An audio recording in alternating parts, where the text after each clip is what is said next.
Hey everybody, welcome to another episode of Medicine 3.0. This is your place to learn about precision medicine, longevity medicine, AI in healthcare. And this week, I'm speaking with Erik Hernandez. He is a strength and conditioning coach at the University of North Carolina, where he works with Olympic sports, lacrosse. He's been doing this for nearly 2 decades. He's an amazing fount of knowledge when it comes to how do you get strong, how do you stay strong, how do you make progress. I think you're really going to enjoy this. This is for everybody because we talk about like, how do you take that teenage kid who is completely out of shape and help them make progress? This isn't just for the athletes out there. How do you take that older person who's never worked out and help them make progress? So I think this is something that anybody can enjoy. Sit back, relax, enjoy. All right, Erik, welcome to the podcast. Thank you for having me, Jared. Okay, start off like I do every time. How did you end up where you're at, knowing what you know? It's really important for me to always kind of give a how I got to being a strength and conditioning coach. So I'm a strength and conditioning coach currently at University of North Carolina at Chapel Hill, where I work with several Olympic sports, including our men's lacrosse team, our volleyball team, and both of our golf teams. I'm also helping with our gymnastics team right now, but I've been in the capacity with almost every team on campus. I've helped at some point. But how I got here started back when I was a college athlete myself in Illinois.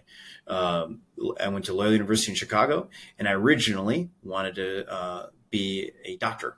I actually got a notification on my Facebook from this happened 16, I think it was 17 years ago today. You took the MCAT. And that's when it all kind of changed for me. The health journey has always been important because I always maximized my genetic potential, I felt like, because I used the weight room. I was a short guy. I had more hair back then, but that's something, that I can't work off right now. But, and I didn't have a lot of athletic prowess because of my height and stature. I was in football and I was in track and field. Both things were, because I was a thrower, you needed some general mass and height and things like that, which I didn't have. So I found a way in the weight room to kind of maximize those and improve, best improve on what I had. So I was always really interested in health. So then when I got to college, I was like, all right, what makes me a little bit more money? Oh, PT. Okay. And then I transferred from Illinois, Chicago to Loyola, and they didn't have a PT route. So I went into biology because I could be going whatever I want to. Then I thought, well, I kind of want to, be a doctor one day. I think it'd be cool, be a sports med doctor and help people out when they get injured. I took the MCAT, did terrible on it. And the next day I pretty much said to my strength coach at the university, I'm like, I don't know what I want to do now because I'm not taking that thing again. I had a great GPA, but I just could not take the MCAT. And so then he's like, why don't you become a strength coach? And I was like, all right, sounds cool. This is what I'm doing anyways. I love the weight room. I'm truly passionate about this because of what it's done for me. And then that's kind of what started the route. I started interning. I worked at a high school originally. Then I went to Arizona State University. When I graduated, I was an intern there. Then I started as an intern at UNC 15 years ago. I went to Tulsa a little bit. So that's how I kind of got to where I am today. But I think what's more kind of what I really love about this profession is how it still keeps hand in hand with medical professionals, with health and well-being. And I was lucky enough to have some mentors early on that taught me the importance of really diversifying your network for the health concerns, that you're going to deal with. Because weight training is great, but what are you going to do when an injury happens? What are you going to do to prep yourself nutritionally for those? What are you going to do to make sure that you're able to repeat what you can because of all the little things that you can be managing and everything that involves around the other side of just the lifting of weights, the running and things like that. And so then I started getting in touch with different doctors and nutritionists and therapists, and it just made me see strength conditioning completely different. So my lens now of watching someone work out has all these different other things that I filter out when watching someone, simply do a squat, a press, a pull, or a run, or whatever that may be. And then on a personal note, I've had some health health issues in the past. I was diagnosed with rheumatoid arthritis, and I was put on some pretty heavy medication. And I used that network to kind of figure out, well, what are my other options as opposed to just being medicated. And I was able to, through nutrition, through training, kind of get off of all medication. Then I had another pop up when my low back came back from the history issue. My daughter was born. I couldn't sit on the ground and play with her without having to sit up, stand up, or be in pain. And that was another thing that was like, I can't be a subject to pain all the time and not be there for my family. So I go back to my network and I realize there's some missing components in my rehab and my different things that I can integrate into training now.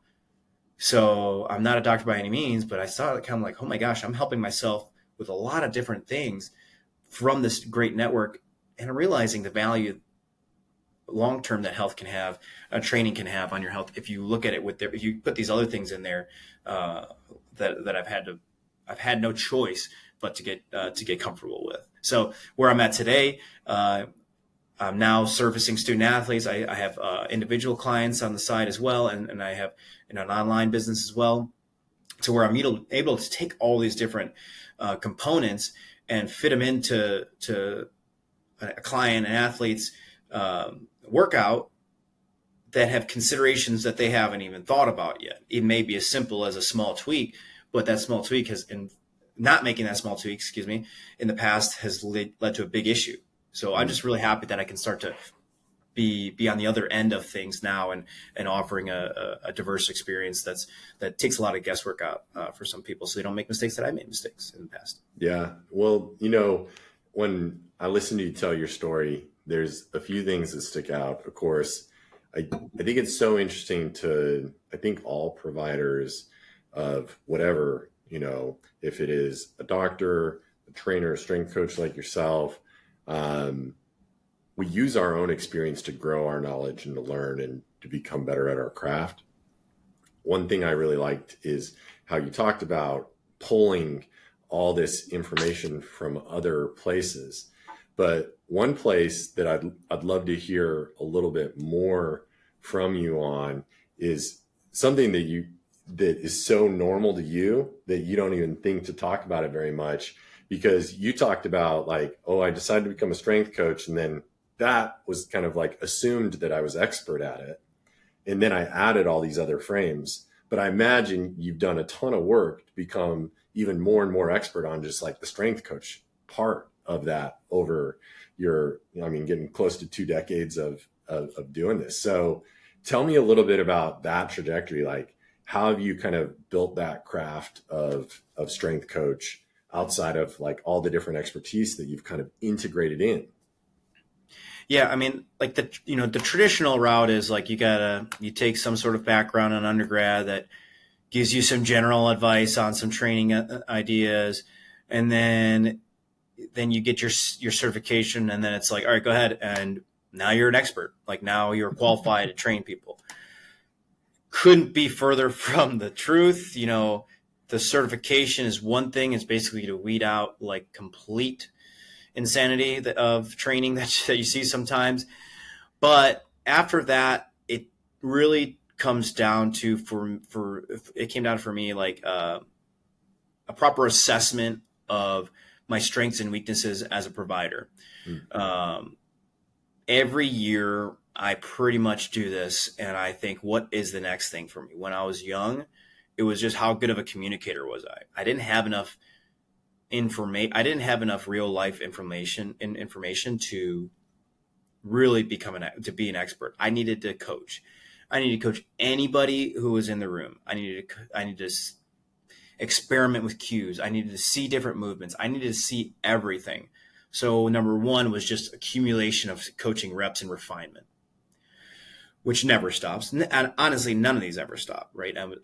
I'm kind of a geek about some special forces type stuff, and I heard like one quote, it's like, the training never stops. Mm-hmm. And it's like anything, the training never stops of refining even the same thing that that you've already become a master at. Like, there's always the deeper levels.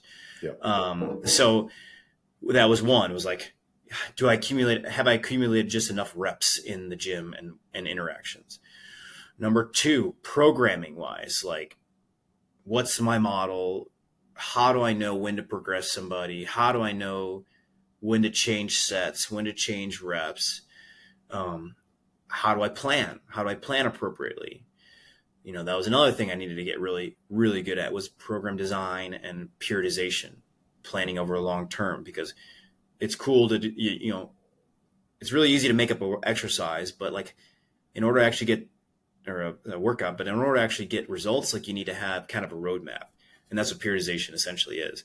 If you don't have one where the turns add up, then you don't know where you're going to be. So one, I need to be able to communicate with people, because if it can be the most perfect plan ever, but if you can't communicate what they're doing or whatever, it doesn't matter. Two, I need to have a plan that actually drifts them towards where they want to be. And then each component of the training session you need to be an expert in coaching. So if someone has to run, you need to be an expert in how to teach people to run. You can't just say, go run. You have to understand mechanics. You have to understand cueing and changing little things.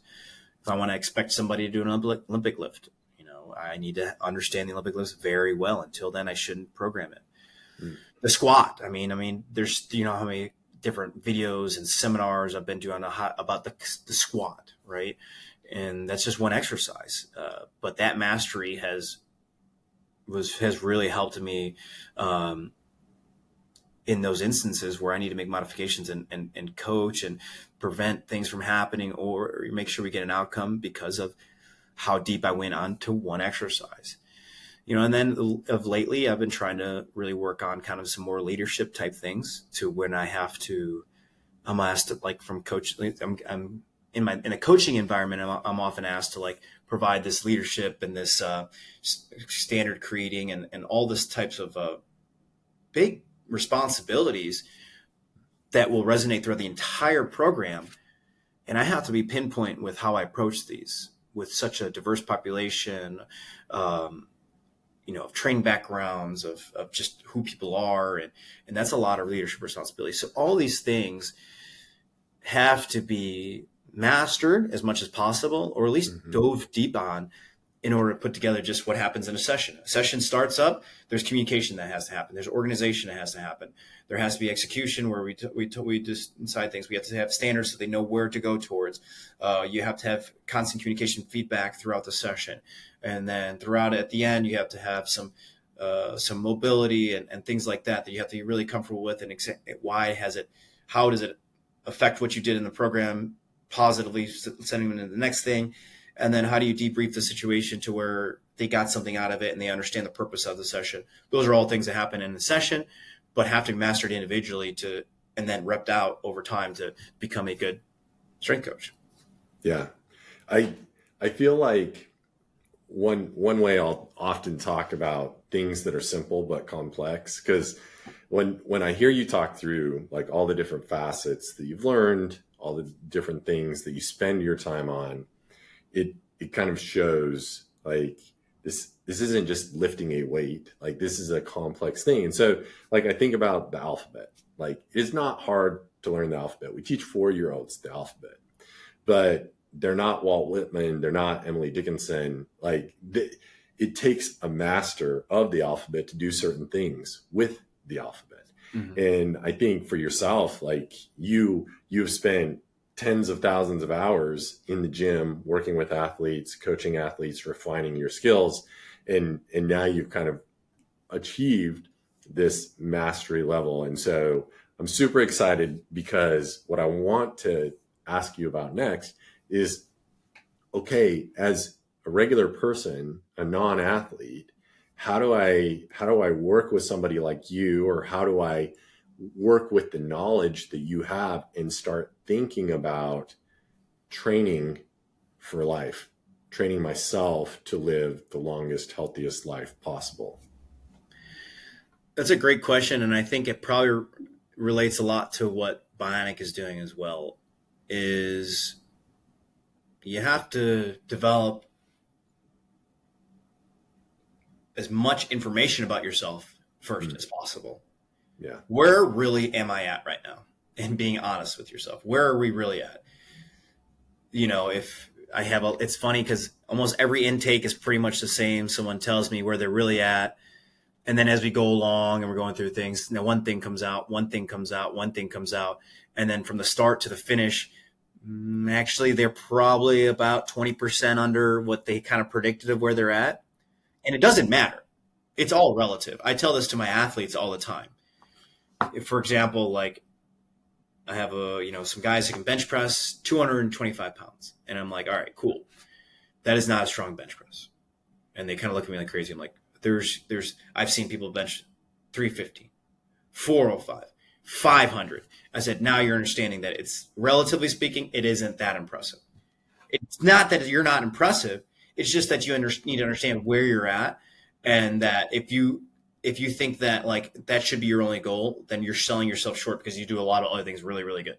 Like if it's a lacrosse player, like I can't do a portion of what you guys can do on the field. All right. But I can bench more than you. It doesn't matter. So really knowing where you're at and really like being honest with yourself. Hey, I'm 20 pounds overweight. I have no hip mobility. I usually get out of breath when I walk to the car. Like that's honest. Okay. Well, now you have some actionable things you need to work on, and none of them have to do with your bench press, your squat, or anything else. Like these are actionable things that you can start to see an image in, like imagine while you're doing whatever your workout is that you end up coming to, right? Because if you have actionables that are really real to you, then you start to see results. Because anytime you work with somebody, you have to see results, and everyone's practice is completely different. Some people, it's just like, I haven't worked out in 2 years. Okay. So can you get one workout in a week? That's now you've, because this is a common one. I have an online training group for athletes that have graduated, and they just don't know what to do anymore because their entire 4 or 5 years at college, they show up, they got workout to do, they do it, and they leave. They do that on recycle for 4 or 5 years, and some of them never realize like how we set everything up, which is fine. Like I don't expect them to. That's not their job. But now they're in this phase of like, well, I used to practice 6 to 7 days a week. I used to work out 3 to 5 days a week. Now I work out 3 times a week. I'm failing. Like, no, well, welcome to the real world. 2, what is your goal? Like, is your goal to compete in the CrossFit or something like that? If it is, well, then that's not good enough. Is your goal just to stay fit and active? Well, guess what? That's good. We'll start with that. If you have 5 workouts in the week that I wrote and you can only make 3 of them, that is still progress, because you go back to that person who hasn't worked out for a year or 2. Now they've in 3 weeks done, we'll say on the low end, they've done 3 to 6 workouts. Well, you've done more workouts in the past 3 weeks than you've done in the past 2 years. Tell me that isn't progress. You can't, right? So your trend, you got to find like you have to be brutally honest where you're at, and you have to find the minimal benchmarks that you can realistically attain. Maybe it's I've eaten breakfast with protein in it. And those over time will add up. It's just being extremely honest with where you're at and trusting whoever you're working with. And I even work with a coach myself, and I'm not afraid to be completely honest. And a good coach will be like, well, that's a win. This is a win here. This is a win there. Because in life, training for life, it's about who can do it the longest. The longer you can keep consistent on your training into your older years, well, the more you're going to be fighting off father time, right? You're not going to be hunched over as much, and you'll pay off those 1 workouts a week will pay off later on, that hopefully, you're looking taller than the other people around you in the retirement community, because now you have the strength in your back or something like that. Right. But like it can be that simple as like just stacking the workouts up. We've heard those all the time, stack days, but it's reality. It's for me, I'm not trying to win a fitness competition. I'm not trying to throw shot put far anymore. I'm trying to work out hopefully 4 to 5 days a week. I'm trying to be able to play with my kids and not be the dad that can't get off the bench because, he's much more comfortable sitting down. Those are my goals. And if I'm close to that, well, then that's a training win for me. So extreme honesty, realistic goals, and tying back your goals to a consistent basis to your training. When I get into training, like when I go to train, when I squat, I better squat all the way down. Why? Because I want to be able to pick my kids up from the ground. All right. So if I'm keeping that range of motion, well, that's feeding back into what's important for me. So being very honest with yourself and putting the egos to the side. And the other thing is, I think, intensity, right? The other thing I get a lot of people is like, well, how hard should I be pushing in your workouts? I said, well, it depends on your outcomes, right? If your outcomes are like, you really need to drive up your bench press, if you really need to like compete for this, well, then you need to sit down and work on the intensities, which usually I lay out for them. But some people, with how stressful their work life balance is and things like that, they can't handle that much intensity. I have one client that recently that, I've been talking to her about it, and she's like, I just feel like I'm not getting enough out of my workouts. I said, well, do you feel like you're pushing hard on everything? Yeah, and I'm just kind of getting burnt out. I said, okay, pick one exercise every 3 weeks that you want to really improve on over the 3, and get the other ones just to get the work in. So you'll still find you'll still find that thing that you want. You want to feel some intensity. You can only do so much of it. So you drive up your overhead press for 3 weeks. You drive up your chin up for 3 weeks, and then everything else just kind of fills it in. Because then it's just like 2 days a week where you got to be really intense, and the other days are building up days. So it's just kind of reformatting, right? Taking that awesome drive that you have and just putting it in the right directions to show, well, yeah, you are making progress more so than you think you are. Yeah. I mean, wow. You said a lot of interesting things there that I think are worth like just spending a second on. I think relativity is really important. People see things online like, hey, I should have a 6-pack because this person has a 6-pack. I should be able to lift this much because this person lifts this much. And I think real personal, like training, care, whatever it is so important for somebody to be, like you said, brutally honest with yourself. Like, okay, this is where I'm at and I want it to change. And then I also loved the realistic goals. So like coming up with those goals.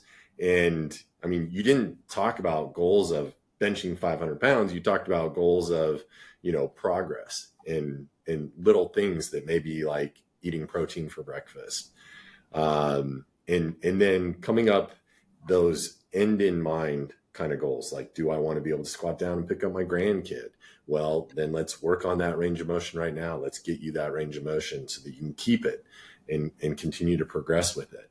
And you mentioned kind of this intake that you'll go through with your clients. And what are some of the main things that you find as you go through an intake with somebody that really helps you kind of fine tune how you're going to push them, how you're going to train them, how you're going to program them? What are those main things that you do during that intake that guide you? So I think the biggest thing is I tell them, in your words, why are you coming to me? Like, tell me why, what's interesting? Like, what's making you tick? Why are you coming here? I need to hear their words first. If they give me their words, then I can use those words to create a message that makes sense for them because it's going to be unique to them. Everyone pretty much has the same goals, but everyone needs to hear it the way that they think it, right? So if they can say it, then I can be like, okay, then I can grab onto that. The other thing I ask them is, what do you think it takes to get those goals? See 2 types of people. You'll see the person that just has no idea, and they're like, working out, and which I'm like, yeah, it's true. And I always make sure I tell them like they're right? Yeah, you're right. It does take that, and this is how that goes into, because it's not me trying to belittle them or anything. I'm helping them get their goals, right? Then the other person who has the list of everything they need to do, that is almost too much for them. Like, that's too much for anyone to attain, right? It's like, it's unrealistic. And that's going to be hard too, because then they're going to be constantly met with failures because their list of what needs to be successful is way too long. So those two, I got to kind of see where they're at. And either way, I kind of talk. So the person who's got a laundry list of what they need to do, I try to talk to them about, like, let's just pick a couple, because you could think this, and I try to figure out where it's coming from. A lot of times it's like, well, like you said, social media, I see this. Well, do you know this person probably does this, and that, and the other? That's the only thing they read with. That's why they look like this. That's all, like, so you have this, and that. So unless you're willing to give those things up, which I don't think you should, then maybe we just tweak a little bit of where you're thinking, right? And the person who has no idea and say, oh, it's great. Consistency. That's the one thing that we want to work on, is being consistent. So that comes from like the communication side. And then from there, like, I mean, I need to know how someone squats. I need to know how someone can squat with their hands behind their head, because it mimics what's on a bar, right? Your posture, because it's going to tell me everything about like their ankle, their knee, their hip, their mid back, their low back, their neck, their shoulder. I need to see how they do that stuff. And I need to know immediately if there's a red flag on what I need to do with them. I need to see them split squat. I need to know what the hip flexibility is like for them. I need to see how they do a push-up. I need to see how they do an inverted row, or a row of some sort, so I can see how the shoulder moves. And then usually I can see what I need to, like, by the time I get done with that. And then body comp, I don't go deep on the body comp stuff just because it's not my wheelhouse. I don't necessarily have the drive to go deeper into it, other than like referring out and knowing numbers, because I found that no matter where people are at, usually the baseline of training, the way that I've kind of feel comfortable in my system, most people will lack that. So it doesn't even matter. Like, body comp starts to get better just as we get better with training. So the basement is just like, can you do these foundational components that I normally do with everybody? Most people struggle with that. So until we get that, like, I could care less about anything else, because I know that if you can't do proper range of motion squats, if you can't do proper, like, a warm up without being fatigued, if you can't properly work through full range of motion, it's not going to really matter what your body comp is, like all these other things, because that the basement just needs to be fixed. Yeah.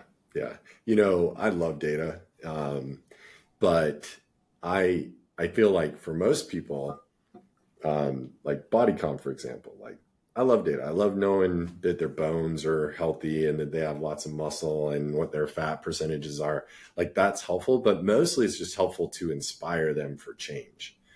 Like, once they're with you, like, and they're decided to work out, I know their body composition is going to change. Like, every one of those things is going to change. And I know they're moving in the right direction. And after that, I really don't care very much about the body comp. Yeah. If they're progressing the way they should, and they're, like you said, stacking days, because consistency is everything. I'm curious, if you think about your, like, the athletes you've worked with, or even the members you've worked with in your training business, can you think of any examples of somebody that kind of outperformed what you thought they would, or outperformed kind of their genetic potential and did more than you thought possible? I have it's actually one of my favorite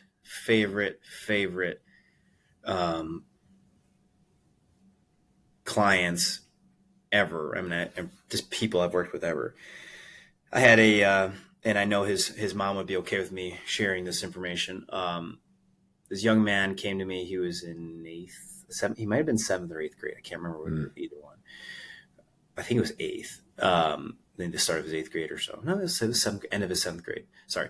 But his coach had referred me to him, and he said, he can't finish a lap around the field. Like, he really needs help.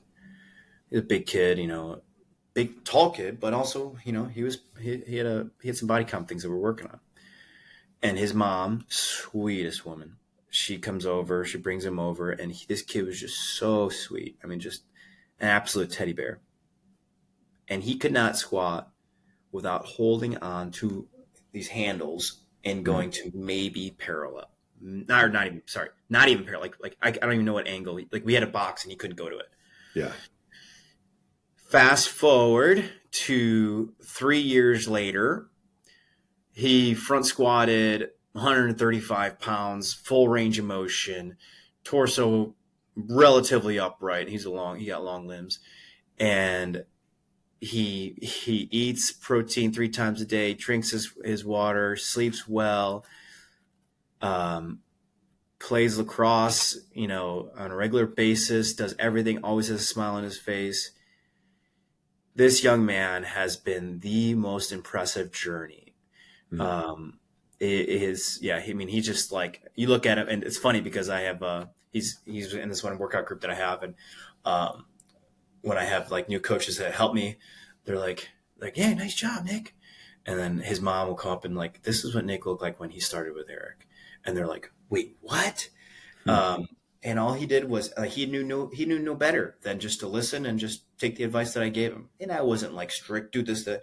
He just, hey, Erik, I did what you said. I ate 3 meals a day and ate, protein rich and blah, blah, blah. And just the basics that go over everyone. And he just, I mean, like, honestly, like I have no problem saying like his habits changed his life and saved his life. And I think he would admit to that as well. Now, if you'd see him, he's just a strapping young lad and the sweetest kid. But that has been like one of the coolest things. I mean, I've worked with really great athletes that come in really great athletes, and we just keep them great athletes. Like, can't really take much credit for that. Worked with some other kids who, that really attribute a lot of like what we've worked on. But they had it in them as well. Like that was just one of the coolest ones I've seen. So, and anyone that's worked with them, there's an awesome club that took him on and it just changed his life. So that's just one of my coolest ones. His name's Nick. That's awesome. I mean, I think that's a testament to consistency, willing to work with a coach, listen to a coach, go through that guidance. I mean, that's super cool. And there really is something pretty special about taking somebody through that journey. It's not like we do the hard work. They're the ones that actually do the hard work. They put in the consistency day after day. But it's super cool to see people change. And I often talk about training is like, you should train to be the athlete of your life. 'Cause like, yeah, Nick's probably not going to be a professional athlete, but he's going to have such a better life than if he wasn't training. Like, training taught him so much, transformed him so much. And I think you kind of laid out like the importance of, during that intake, find out what is their drive, what is their motivation, help them remember that, help them plan it. It's really funny to hear you talk about like the two different kind of personas, like the one that's like, I mean, I guess I work out, and the other that's like, I'm going to do this and this and this and this.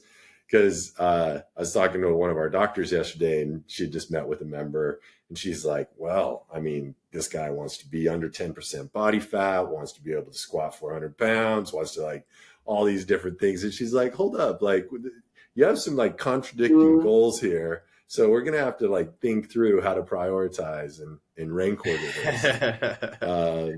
So I'm curious, like, how do you work with those like type A personalities that come in and they're just like, I expect perfection in every part of my life? How do you help them kind of deal with that and then like achieve the best they can? I think they work really well off of examples, and trying to give examples of like, like I said, luckily enough, I can work with athletes that are at a very high level and things like that. And I can use them as an example of, like, well, here, because there has to be concessions, and concessions are always the hardest thing to manage. Right. So that's one thing I try to tell them, like, okay, well, here's an example of somebody who, there's the concessions they had to make for this, what they got based off of like, this, since they're such a high level that they're trying to get to, like, what you're trying to do that plus something else. So we have to give and take. We figure out where priority is. Or if you don't have those clients that you in your workbook, then you go talk about, professional athletes, their stories or things like that. Or you just, or sometimes I'll just be like, well, here's this. They're going to, they don't work together. It's oil and water, like trying to make them understand that. And if it's not too crazy of a, like, and it is a high performing thing, just make sure they know everything it entails. Mm-hmm. Usually there's a financial thing to it as well. And if they're willing to do those commitments, like, are you going to seek regular blood work? Mm-hmm. Are you going to seek regular chiropractic? Are you going to seek regular massage? Are you going to seek regular this? Okay, well, these things might hold you back from it. So if you want to do it, that's fine. If you don't, just realize that this could end up this could end up this if you take these out. So what you're left with is this. It's your choice, because ultimately it's their choice. And I want to make sure that they're really clear about that, and that before we start together, that the expectations are clear. So if we don't hit our goal, we have something to refer back to of like why. It's not just, well, your program's stunk. It's like, no, well, I told you needed this. I told you needed this. I see that you didn't do this. Okay. But at the same time, building in fail safes is important, because along the way of any progress and working with somebody, there's going to be moments where you are going to learn a weakness that you didn't know there. There's going to be a failure somewhere there. Mm-hmm. And they have to know ahead of time that that's normal part of progress of any way. And when we get to that, this is how we're going to handle that communication. We're not going to panic.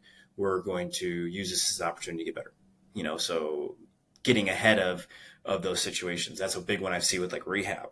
I've done a lot of ACL rehabs, and every time, like I literally sit down and say, okay, here's the time you're going to meet with Doc. Doc is going to say you're cleared for running. You will not be cleared to run yet by this time. Here's why. You will not doing it. So what they're telling you is that you have the capability to start the progression. So when you leave that meeting and you tell me, hey, it's starting to start running, and I say, well, we haven't done anything yet because we haven't been cleared for it yet. Well, you have to understand that it is 3 weeks from now that we're going to actually be running, or something. I try to, because then the meeting comes up, the reaction happens, and I say, remember, we talked about this, and it's still the reaction, but I now can take a little bit of the edge off of it because we've talked about it before. So just knowing where the path really goes, and luckily I've just been through it enough times where I can talk about it, and having that. So just going back to like originally, like realistic expectations, but realistic expectations about things that they haven't thought about yet. Mm-hmm. Yeah. And it sounds like a lot of education, like helping them understand like these things aren't really compatible, or giving them a realistic timeline. Like, yeah, that is achievable. It's going to just take longer than you might think, or sounds like a lot of education in there. What do you see as like, what are some of the most common reasons that people kind of fail to achieve their goals after they come to you? Obviously it's like not following the program, but like, what is it that usually gets in the way that makes it so they don't? Unrealistic expectations for themselves. It's, oh yeah, I'm going to be able to get three days a week. And then they really hold themselves to that standard. They get 1, 2, then they feel failure, and then they fail. Yeah. Right. That's why I try to build in like the lower end, like, so let's get a whale or a win, because if you keep feeling failure, you're just gonna be like, it's easier just to not do it. Mm-hmm. That's one, is like your unrealistic expectations in your goal setting.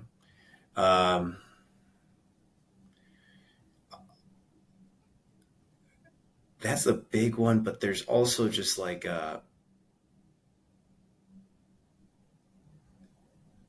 true, like, time is never on our side. It feels like in training, there's always a way to find something else to do, and time always inhibits someone's ability to work out.